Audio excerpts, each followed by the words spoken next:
الحمد لله نحمده ونستعينه ونستغفره ونؤمن به ونتوكل عليه ونعوذ بالله من شرور أنفسنا ومن سيئات أعمالنا من يهده الله فلا مضل له ومن يضلله فلا هادي له ونشهد أن سيدنا ومرشدنا ومولانا محمدا عبده ورسوله أما بعد فأعوذ بالله من الشيطان الرجيم بسم الله الرحمن الرحيم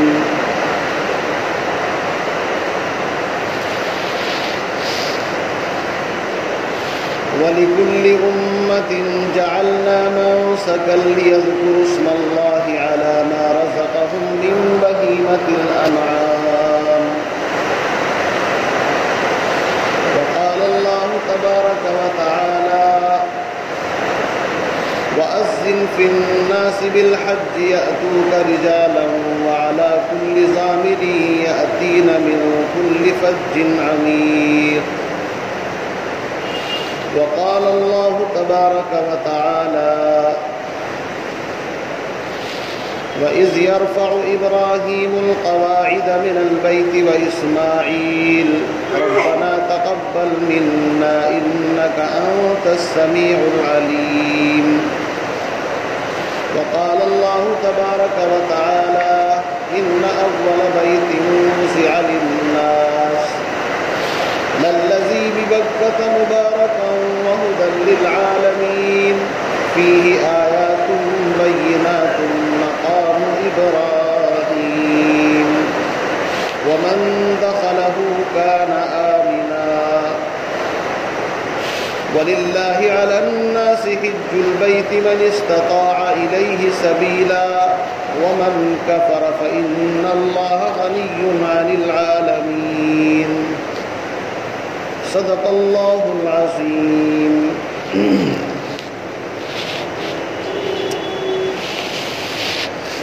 واجب الاحترام بزرگوں بھائیوں،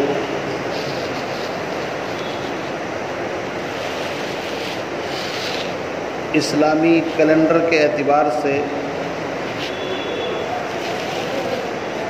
ذی الحجہ کا مہینہ شروع ہونے والا ہے.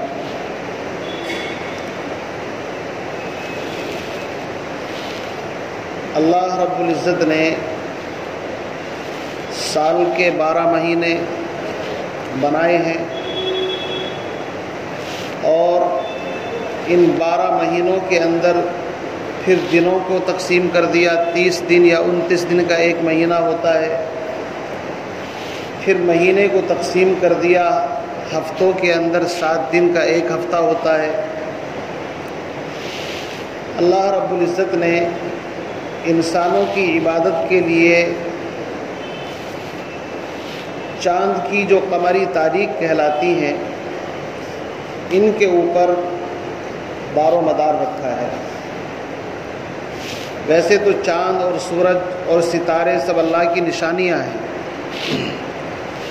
لیکن اسلام کے اندر ہر عبادت کا وقت بھی متعین ہے اور ہر عبادت کے لیے کچھ شرائط ہیں، کچھ آداب ہیں، کچھ اصول اور ضوابط ہیں. انسان اپنی مرضی سے کچھ نہیں کر سکتا. اللہ رب العزت نے کچھ عبادتیں ایسی بھی بنائی ہیں کہ ان کے لیے دن بھی خاص کر دیے کہ صرف انہی دنوں کے اندر وہ عبادت ہو سکتی ہے.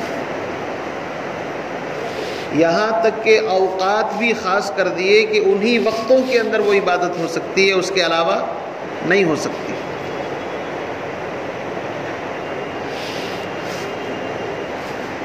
قرآن پاک کی تلاوت ہے، اللہ کا ذکر ہے، تسبیحات ہیں.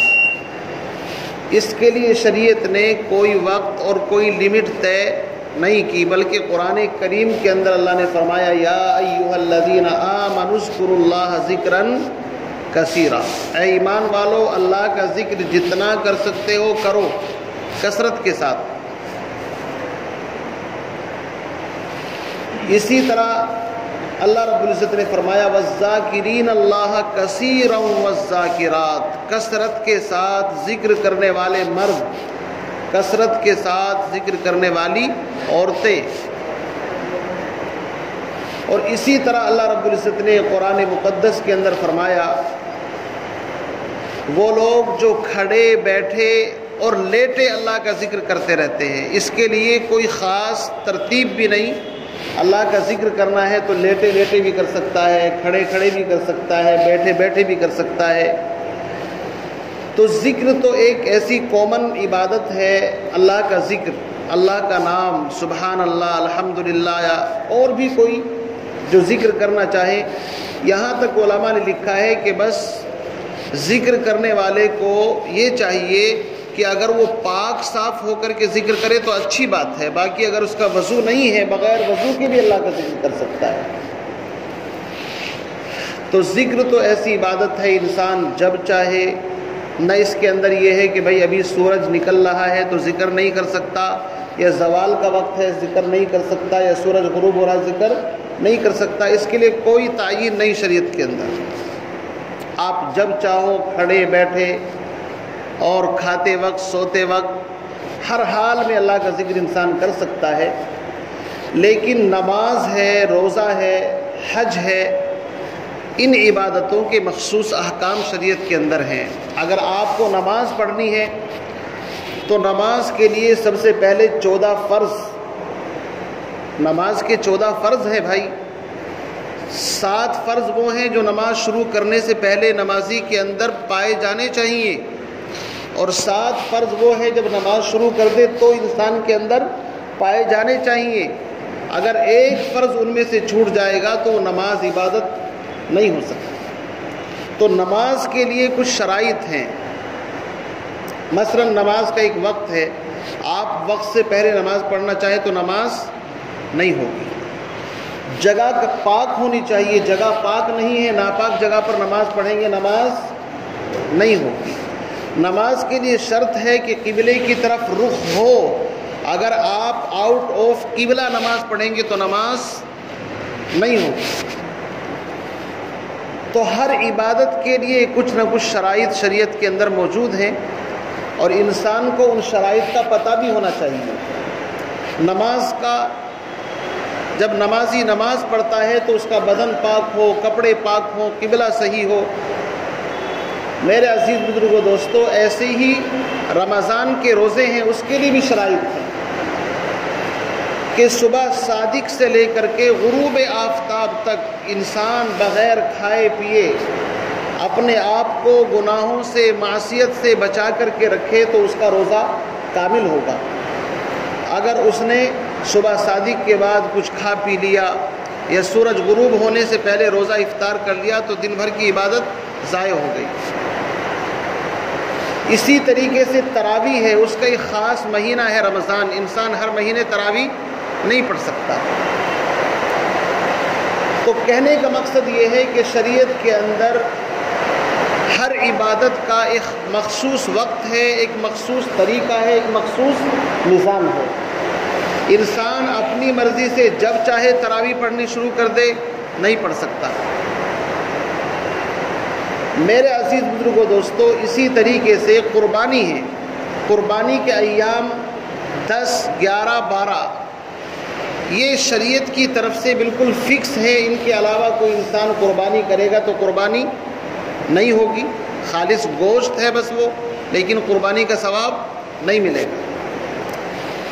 اسی طریقے سے انسان کن ایام کے اندر اس کو تکبیر تشریق پڑھنی ہے، 9 تاریخ سے لے کر کے 13 کے غروب ہونے تک، عصر تک، تو تکبیر تشریق کے بھی ایام متعین ہیں۔ انسان اپنی مرضی سے جب چاہے چالو کر دے، بند کر دے، ایسا نہیں کر سکتا۔ تو عزیز بزرگوں دوستو، جس دین اور جس شریعت کے ہم فالوورز ہیں، ماننے والے ہیں، وہ ایک مستقل ضابطہ ہے، نظام زندگی ہے۔ اس کے اندر محسن انسانیت محمد عربی صلی اللہ علیہ وسلم نے اپنے صحابہ کو، اپنے شاگردوں کو اور امت کو تعلیم دی کہ جس طریقے سے میں کر رہا ہوں، میرے طریقے کے مطابق زندگی گزارو، اسی کا نام دین ہے۔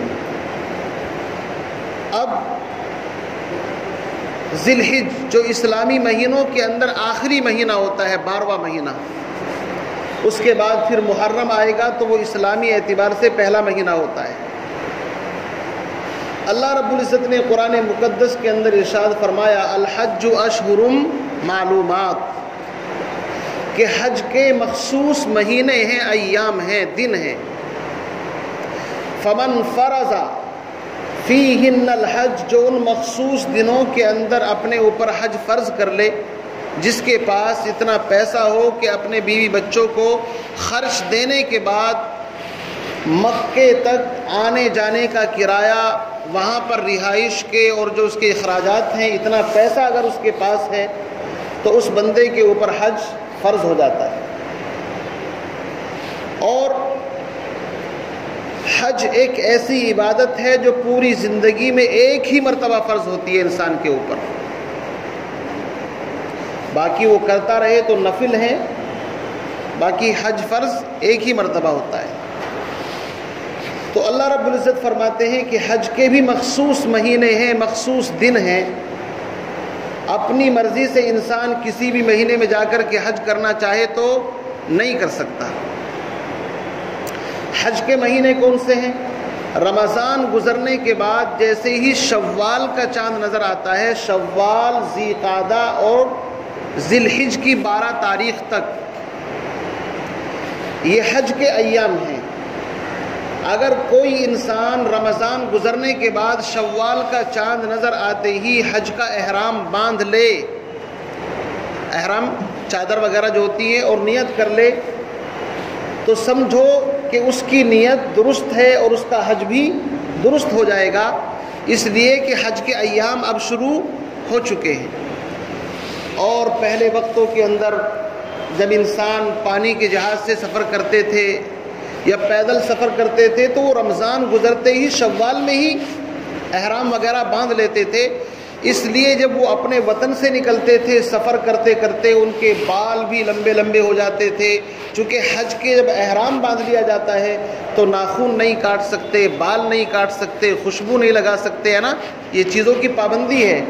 تو حاجی ایک عجیب ایسا جیسے کہ کوئی مجنون ہوتا ہے اور کسی کے عشق اور محبت میں اس کے در و دیوار کی طرف سفر کر رہا ہو، یہ اس کی کیفیت ہو جاتی تھی۔ اسی لیے ان کا جب مشقت کے ساتھ سفر کرتے تھے، مشقت کے ساتھ پھر وہاں سے واپس آتے تھے تو حج کی قدر و قیمت کا پتہ چلتا تھا۔ آج تو اللہ معاف فرمائے، اللہ نے بہت پیسہ امت کو دیا ہے، ہر سال حج کرتے ہیں، اور ایک کھیل اور تماشے کی حیثیت سے زیادہ میں سمجھتا ہوں نہیں رہا۔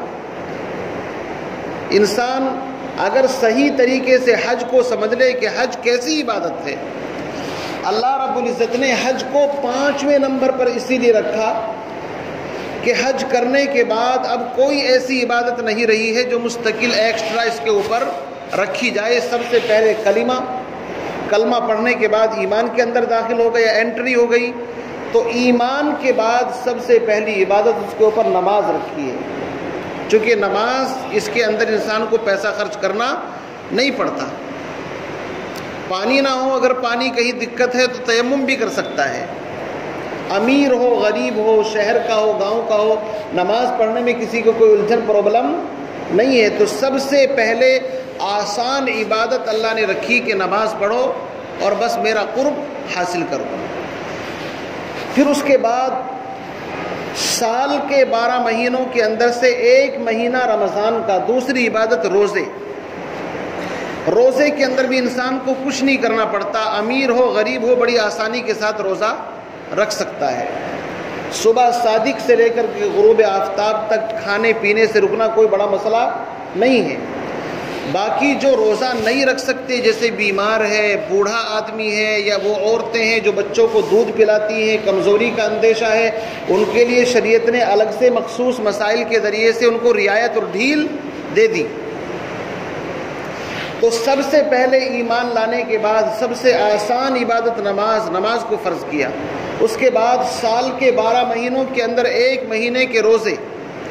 اس کے بعد اب انسان کی حالت کو دیکھتی ہے شریعت کہ اگر اس نے مال کمایا ہے اور اس کے پاس اپنے خرچوں کے علاوہ یہ صاحب نصاب ہے، 52.5 تولے چاندی ہے، 7.5 تولے سونا اس کے پاس ہے، اور سال اس کے اوپر گزر گیا، تو اب انسان کو شریعت نے بتایا کہ اپنے مال کی زکوٰۃ دینی ہے، وہ بھی سال گزرنے کے بعد غریبوں کے اوپر خرچ کرنا ہے۔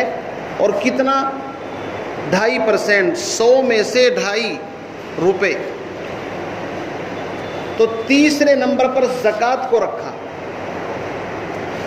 اب کسی بندے کو اللہ نے اتنا نوازا، اتنا مال دیا کہ وہ زکوٰۃ بھی ادا کرتا ہے، اور اللہ رب العزت نے اس کو تاجر بنایا ہے، کاشتکار بنایا ہے، یا صنعت اور حرفت ہے، اور اس کے پاس بہت بڑا بینک بیلنس ہے، یہاں تک کہ وہ مکہ آ اور جا سکتا ہے اپنے وطن سے اپنے بیوی بچوں کو خرچہ ادا کرنے کے بعد، تو 5ویں نمبر پر شریعت نے کہا کہ اب تو میرے گھر کے طواف کرنے کے لیے، میرے گھر کی زیارت کے لیے میرے پاس آ جا، اور زندگی میں حج صرف ایک مرتبہ فرض رکھا۔ ایک صحابی نے سوال کیا تھا، جب حضور علیہ الصلوۃ والسلام حج کے احکام سکھا رہے تھے، تو ایک صحابی کھڑے ہوئے، اے اللہ کے رسول کیا ہم ہر سال حج کریں؟ تو آپ خاموش رہے، کوئی جواب نہیں دیا۔ پھر وہ صحابی کھڑے ہوئے تھوڑی دیر کے بعد، اے اللہ کے رسول کیا ہر سال حج فرض ہے؟ آپ خاموش رہے۔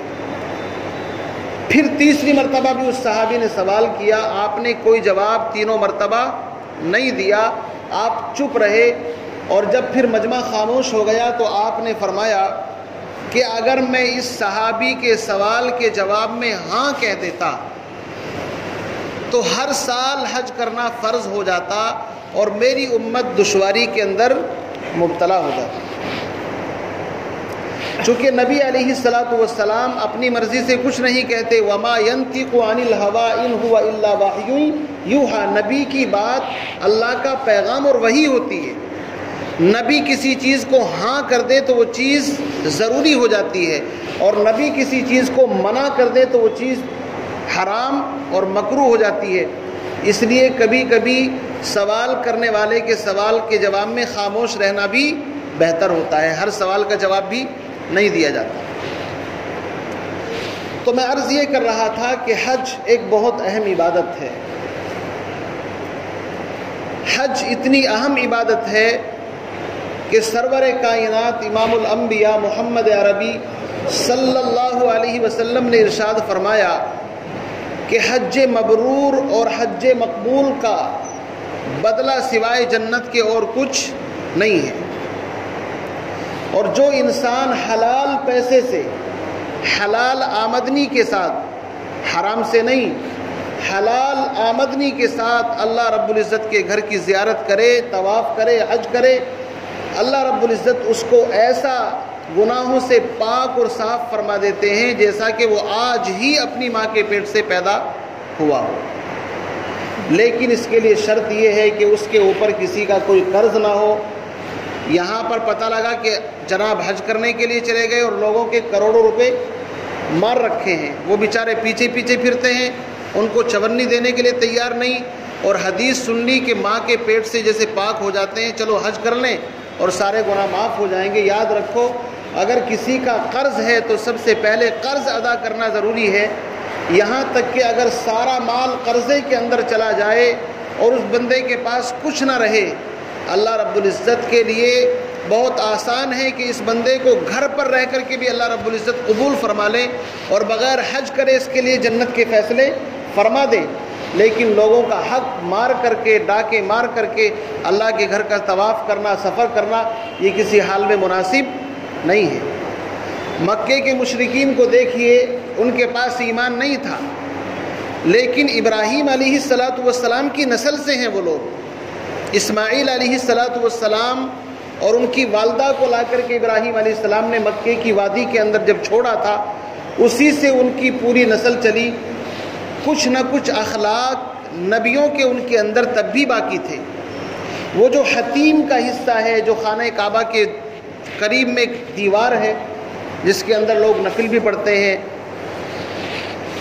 علماء فرماتے ہیں کہ جب خانہ کعبہ کی تعمیر چل رہی تھی تو انہوں نے یہ عہد کیا کہ اس اللہ کے گھر کے اندر خالص حلال کمائی لگائی جائے، حرام کا کوئی پیسہ اس کے اندر ہم نہیں لگائیں گے۔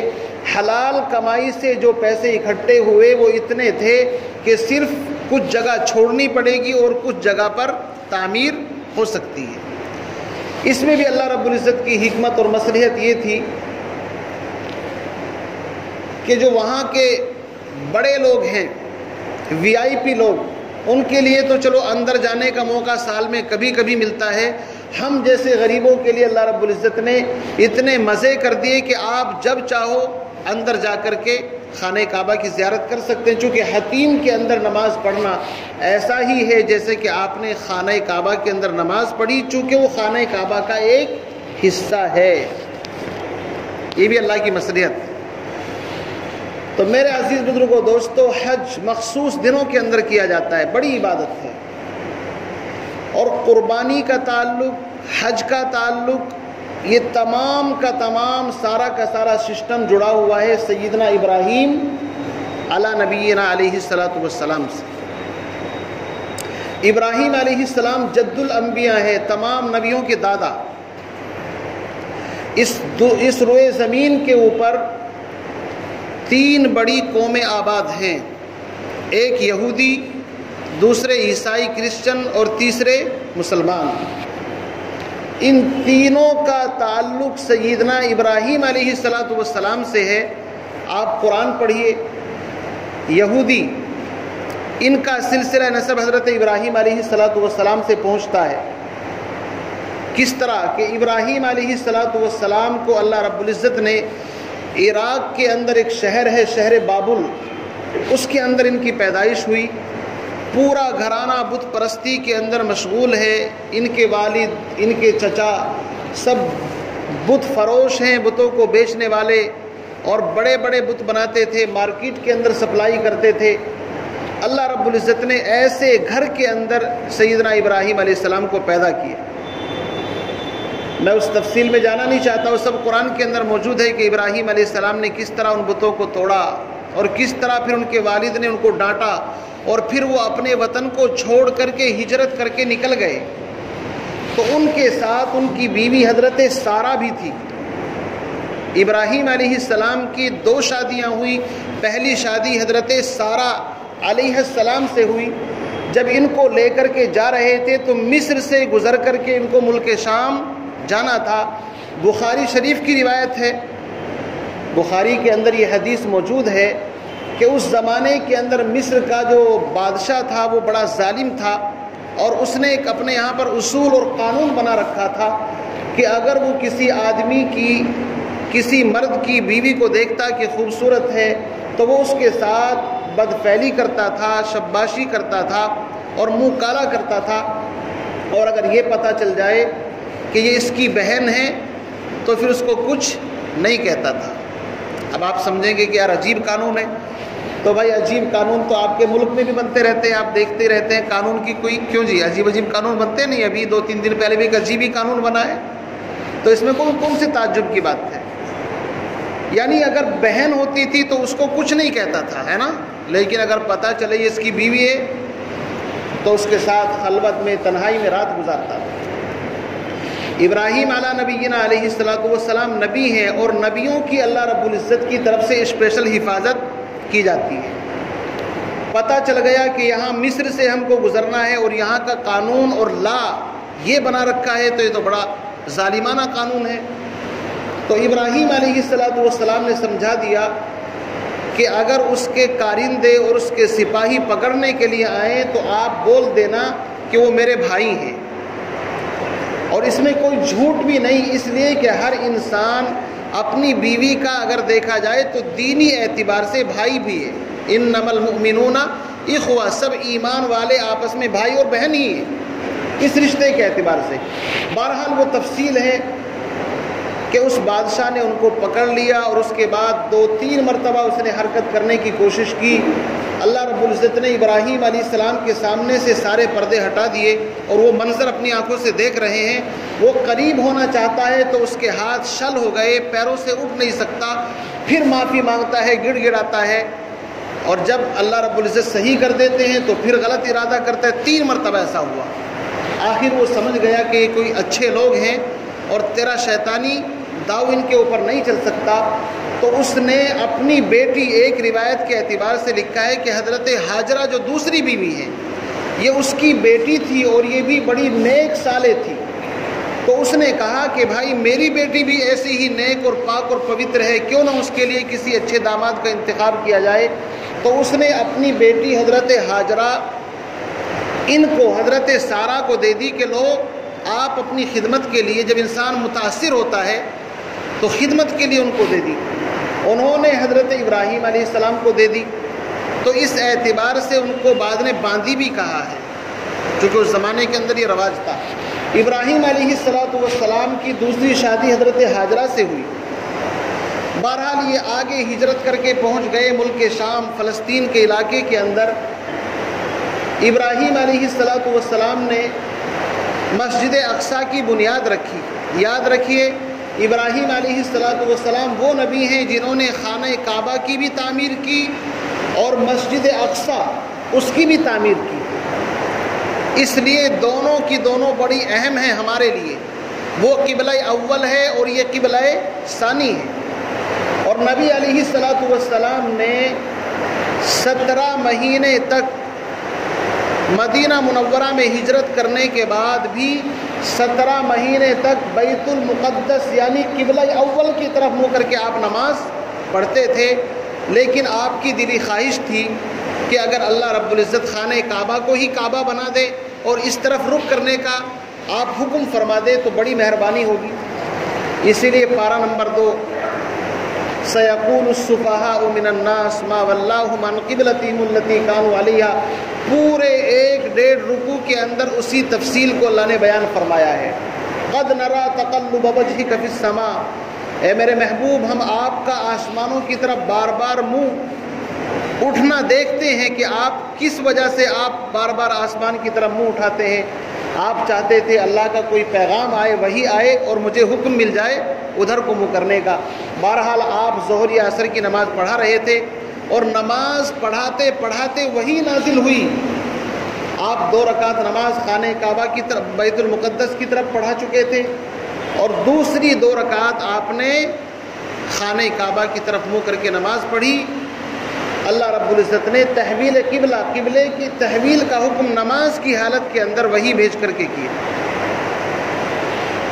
تو ابراہیم علیہ السلام سے ہمارا بھی کنیکشن بہت گہرا اور مضبوط ہے، اور ابراہیم علیہ السلام سے عیسائیوں کا، کرسچن کا بھی مضبوط اور گہرا تعلق ہے، اور ابراہیم علیہ السلام سے اسرائیل، جس کو اسرائیل آپ بولتے ہیں، یہودی، ان کا بھی گہرا تعلق ہے۔ ہر آدمی ان کے اوپر اس بات پر جھگڑتا ہے وہ ہمارے بڑے ہیں، وہ ہمارے بڑے ہیں۔ ہر آدمی اپنے آپ کو ملت ابراہیم پر کہتا ہے۔ اب ہم فیصلہ قرآن سے لیتے ہیں کہ قرآن کس کو ملت ابراہیم کے اوپر بتاتا ہے۔ قرآن پاک نے فیصلہ کر دیا، ما کان ابراہیم یہودیا ولا نصرانیا ولکن کان حنیفا مسلما وما کان من المشرکین۔ مکے کے مشرک بھی کہتے تھے ہم بھی دین ابراہیم پر ہیں۔ کیوں؟ اس لیے کہ وہ بھی اسماعیل علیہ السلام کی اولاد، اور اسماعیل علیہ السلام ابراہیم علیہ السلام کے بیٹے ہیں۔ قرآن نے فیصلہ قیامت تک کے لیے سنا دیا کہ ابراہیم علیہ السلام نہ یہودی تھے، نہ کرسچن عیسائی تھے، نہ مشرک تھے، بلکہ وہ تو خالص میرے نیک اور فرما بردار بندے تھے۔ اب اگر کوئی ملت ابراہیم پر چلنا چاہے تو اس کو محمد عربی صلی اللہ علیہ وسلم کے پیچھے چلنا پڑے گا۔ نبی کے پیچھے چل کر کے ہی وہ ملت ابراہیم پر چل سکتا ہے، اور نبی کے راستے کو چھوڑ کر کے ملت ابراہیم پر نہیں چل سکتا۔ آخری اور انتم نبی محمد عربی صلی اللہ علیہ وسلم کو اللہ رب العزت نے دین ابراہیم کی ساری صفات کے ساتھ دنیا کے اندر مبعوث فرمایا۔ اسی لیے قرآن نے اعلان کیا، ان ابراہیم کان امتا قانتا للہ حنیفا ولم یک من المشرکین۔ ابراہیم علیہ السلام توحید پرست تھے، مشرک نہیں تھے۔ اور یہودیوں کو دیکھو، ان کی زندگی کے اندر تو شرک ہے، وہ عزیر علیہ السلام کو اللہ کا بیٹا بتاتے ہیں۔ کرسچن عیسائیوں کو دیکھو، ان کے اندر شرک ہے، وہ عیسیٰ ابن مریم کو اللہ کا بیٹا بتاتے ہیں۔ اور مشرک تو مشرک ہیں ہی، اس لیے قرآن نے اعلان کر دیا کہ صرف یہ کہنا کہ وہ ہمارے خاندان سے ہیں، ہم ان کے خاندان سے ہیں، اس سے کام چلنے والا نہیں ہے۔ ان کے مشن اور پیغام کو دیکھنا ہوگا، جو ان کے مشن پر عمل کرے گا وہی دین ابراہیم کا پیروکار ہے، اور محمد عربی صلی اللہ علیہ وسلم سچے ملت ابراہیم کے پیروکار ہیں، اور آپ نے اپنی امت کو یہی تعلیم دی۔ یہودی کہا کرتے تھے وقالت الیہود لیست النصارى علی شیء، کہ عیسائیوں کا کوئی مذہب نہیں۔ کون کہتے تھے؟ یہودی۔ وقالت النصارى لیست الیہود علی شیء، نصارہ یہودیوں کو طعنہ دیتے تھے تمہارا کوئی دین نہیں۔ اللہ رب العزت نے فیصلہ کر دیا تم دونوں کا ہی کوئی دین اور مذہب نہیں۔ اصل دین اور اصل شریعت اس نبی کی ہے جس کو میں نے مکے کی سرزمین کے اوپر محمد بن عبداللہ، محمد الرسول اللہ کی شکل کے اندر بھیجا ہے، آخری نبی کہ جس کو ابراہیم علیہ السلام نے خانہ کعبہ کی چوکھٹ پر سر رکھ کر کے مانگا تھا۔ اللہ رب العزت نے ان سے کہا تھا اے ابراہیم میں تم کو دو انعام دینا چاہتا ہوں۔ ایک انعام تو میں اپنی طرف سے تم کو دینا چاہتا ہوں کہ میں نے تم کو سارے لوگوں کا امام اور پیشوا بنا دیا۔ چنانچہ تین بڑی امتیں، ان کے پیشوا کون ہیں بھائی؟ ابراہیم علیہ السلام، میں نے ابھی بتایا یہودیوں کے پیشوا بھی وہی ہیں، کرسچن بھی کہتے ہیں اب اپنا پیشوا اور امام، اور مسلمان بھی کہتے ہیں۔ اللہ رب العزت نے ان سے فرمایا کہ تم اپنی مرضی سے کوئی مانگنا چاہتے ہو تو مانگو، ایک انعام ہم تمہاری مرضی سے دینا چاہتے ہیں۔ تو ابراہیم علیہ السلام نے خانہ کعبہ کو بنانے کے بعد اللہ رب العزت کی چوکھٹ پر سر رکھ کر کے صدا لگائی ربنا وابعث فیہم رسولا من انفسہم یتلو علیہم آیاتہ ویزکیہم ویعلمہم الکتاب والحکمہ۔ اے اللہ، میں نے اپنی آسمانی کتابوں کے اندر جو تیری طرف سے نازل ہوئی اور پہلی آسمانی کتابوں کے اندر اور خود تیری زبان سے سنا ہے کہ 1,24,000 نبیوں میں سے ایک نبی ایسا ہے جس کے اوپر نبوت بھی ختم، رسالت بھی ختم، اور جس نبی کا مقام یہ ہے کہ وہ امام الانبیاء ہے، تمام نبیوں کا امام۔ یا اللہ میں چاہتا ہوں کہ اس نبی کو میری جھولی کے اندر ڈال دے، یہ اللہ کا گھر خانہ کعبہ میں نے بنا دیا ہے، اس کی آبادی کے لیے مجھے وہ نبی چاہیے۔ تو ابراہیم علیہ السلام نے اللہ سے محمد عربی صلی اللہ علیہ وسلم کو مانگا ہے۔ ابراہیم علیہ السلام نے دعا مانگی، اسی لیے آپ فرمایا کرتے تھے انا دعوت ابی ابراہیم، میں اپنے ابا ابراہیم علیہ السلام کی دعاؤں کا ثمرہ اور نتیجہ ہوں، مجھے تو مانگا گیا ہے اللہ سے۔ تو ابراہیم علیہ السلام جد الانبیاء ہیں، ان کی 2 شادیاں ہوئیں۔ حضرت ہاجرہ جو مصر سے ان کو ملی تھی، اس بادشاہ کے ذریعے سے اللہ رب العزت نے ان کے بطن سے حضرت اسماعیل علیہ السلام کو پیدا کیا، اور دوسری بیوی جو حضرت سارہ تھی ان کے بطن سے کوئی اولاد پیدا نہیں ہوئی۔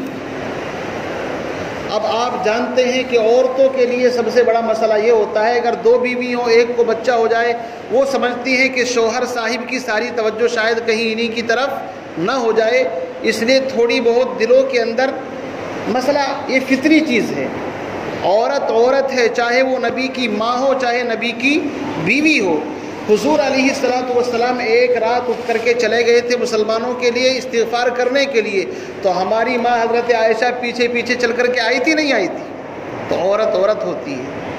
حضرت سارہ نے دیکھا کہ بھائی ایسا ہو سکتا ہے، اور پھر اللہ کا حکم بھی تھا، ساتھ ساتھ اللہ رب العزت کا حکم بھی تھا، انہوں نے بھی کہا، اور اللہ رب العزت کی طرف سے وحی اور پیغام آ گیا کہ حضرت ہاجرہ کو اور ان کے چھوٹے سے دودھ پیتے بچے کو اب تم کو ملک شام سے، فلسطین سے ایسی جگہ پر چھوڑ کر کے آنا ہے جہاں نہ کوئی انسان ہو نہ کوئی جانور ہو، کوئی نہیں، غیر وادی ذی زرع۔ ابراہیم علیہ السلام نے وہاں سے ہجرت کی اور اپنی بیوی کو لے آیا۔ آپ سب جانتے ہیں، مشہور و معروف واقعہ ہے، وہاں خانہ کعبہ کے پاس لا کر کے، اس وقت خانہ کعبہ نہیں تھا، صرف اس کی بنیاد تھی نیچے کی، وہاں پر تو کالے کالے پہاڑ تھے، کچھ نہیں تھا. وہاں لا کر کے نہ کوئی شہر آباد تھا، نہ کوئی انسان تھا، کچھ نہیں تھا. دور دور تک نہ کوئی وہاں پر بازار تھا، نہ کوئی مارکیٹ تھی. ان کے پاس مختصر سی غذا تھی، وہ لائے اور اپنی بیوی کو اور بچے کو اللہ کے حکم پر چھوڑ کر کے وہاں سے چلے. اور قرآن مقدس کے اندر ایک پورے رکوع کے اندر اللہ رب العزت نے ابراہیم علیہ السلام کی دعا کا منظر بیان کیا ہے. سورہ ابراہیم پارہ نمبر 14. ابراہیم علیہ السلام جیسے ہی اپنے بیوی بچوں کو چھوڑ کر کے الگ ہوئے اور پہاڑ کی اوٹ کے اندر ہوئے تو اللہ رب العزت کے سامنے جھولی پھیلا کر کے دعائیں مانگنی شروع کر دی. اللہ رب العزت فرماتے ہیں وَإِذْ قَالَ إِبْرَاهِيمُ رَبِّ اجْعَلْ هَٰذَا الْبَلَدَ آمِنًا وَاجْنُبْنِي وَبَنِيَّ أَن نَّعْبُدَ الْأَصْنَامَ. اس وقت کو یاد کرو جب ابراہیم علیہ السلام نے دعا کی، اے میرے پروردگار، میں نے اپنی اولاد کو تیرے حکم پر تیرے مقدس گھر خانہ کعبہ کے پاس لا کر کے چھوڑ دیا ہے. حکم تیرا تھا، پورا میں نے کر دیا. میں چاہتا ہوں وَجُنُبْنِي وَبَنِيَّ أَن نَّعْبُدَ الْأَصْنَامَ، الہی تیرے گھر کے پاس رہیں گے تو بت پرستی سے ان کی حفاظت فرما. کیوں؟ مسجد کے پاس رہنے سے کم مسجد کے ماحول کا اثر تو آنا چاہیے. اللہ رب العزت کے گھر کے پاس لا کر کے اس لیے چھوڑا تاکہ بت پرستی جس سے نکل کر کے وہ اپنے باپ دادا کو چھوڑ کر کے آئے تھے، وہ دیکھتے تھے جہاں جاتے ہیں بت پرستی عام ہے، سب سے پہلے ان کے ذہن کے اندر یہی دعائی، الہی میں نے تیرے گھر کے پاس اس لیے لا کر کے چھوڑا ہے، آپ میری اولاد کو وَجْنُبْنِي وَبَنِيَّ أَن نَّعْبُدَ الْأَصْنَامَ، صنم بت کو کہتے ہیں، ان کی پرستش سے آپ ان کی حفاظت فرمائیے. ربی انہن اضللن کثیرا من الناس، اس لیے کہ اے الہی ان بتوں نے بہت سارے انسانوں کی واٹ لگا دی، ان کو جہنم کا ایندھن بنا دیا. فمن تبعنی فانہ منی ومن عصانی فانک غفور الرحیم. آگے فرمایا جو میرے کہنے کے مطابق چلے گا وہ میرا ہے، اور جو میرے مشن سے ہٹ کر کے چلے گا اس سے میرا کوئی تعلق نہیں ہے. فمن تبعنی فانہ منی ومن عصانی فانک غفور الرحیم. اور آگے دعا مانگی ربنا انی اسکنت من ذریتی، الہی میں نے اپنی اولاد کو ایک ایسی جگہ پر لا کر کے چھوڑا ہے، ربی کیا ہے، میں بواد غیر ذی زرع عند بیتک المحرم، الہی یہ ایسی جگہ ہے جو جہاں پر تیرا گھر بھی ہے اور وادی غیر ذی زرع ہے. ربنا لیقیم الصلاۃ، اس لیے لا کر کے چھوڑا ہے تاکہ نمازوں کی پابندی کریں. وجعل افئدۃ من الناس، آپ لوگوں کے دلوں کی ان کی طرف متوجہ کر دیجئے. چنانچہ آگے دعا مانگی ربی انہن، اے میرے پروردگار آپ ان کو ہر طرح کا رزق بھی عطا فرمائیے. یہ پورا ایک رکوع ہے پارہ نمبر 14 سورہ ابراہیم کے اندر، اور اس وقت کا منظر آپ یاد کیجئے کہ اپنے بچے کو، دودھ پیتے بچے کو چھوڑ کر کے چلے اور اللہ کی بارگاہ میں ہاتھ اٹھا کر کے دعا مانگی. اللہ رب العزت نے ان ساری دعاؤں کو سنا، اور آج دنیا کی ہر وہ نعمت وہاں پر موجود ہے کہ جس کا انسان تصور نہیں کر سکتا. سارے ملکوں سے سمٹ کر کے مکہ المکرمہ اللہ کے گھر پر پہنچ جاتی ہیں حاجیوں کی خدمت کے لیے.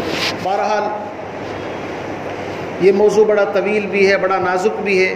ایام حج چل رہے ہیں اور حج کے تعلق سے کچھ باتیں ذہن کے اندر اور بھی ہیں. حج کتنی قسم کا ہوتا ہے، قربانی کے تعلق سے ہے. ایک عام چھوٹا سا ایک مسئلہ سن لیجئے کہ عرف عام میں مشہور ہے کہ جب ذی الحج کا چاند نظر آ جائے تو ناخن اور بال نہیں کاٹنے چاہیے. کیونکہ سنا آپ نہیں مسئلہ؟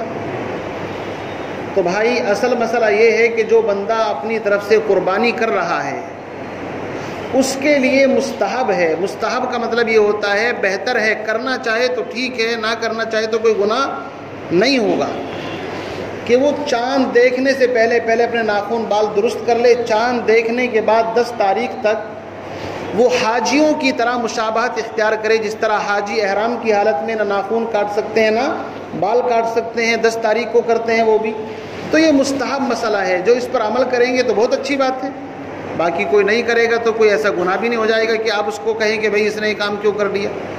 اس لیے، اور یہ بھی صرف اس کے لیے ہے جو باقاعدہ حصہ لے کر کے قربانی کر رہا ہو. ایک آدمی قربانی نہیں کر رہا ہے اس کے لیے حکم بھی نہیں ہے، ان کی مشابہت اختیار کرنے کے لیے. یہ کوئی فرض واجب مسئلہ نہیں ہے.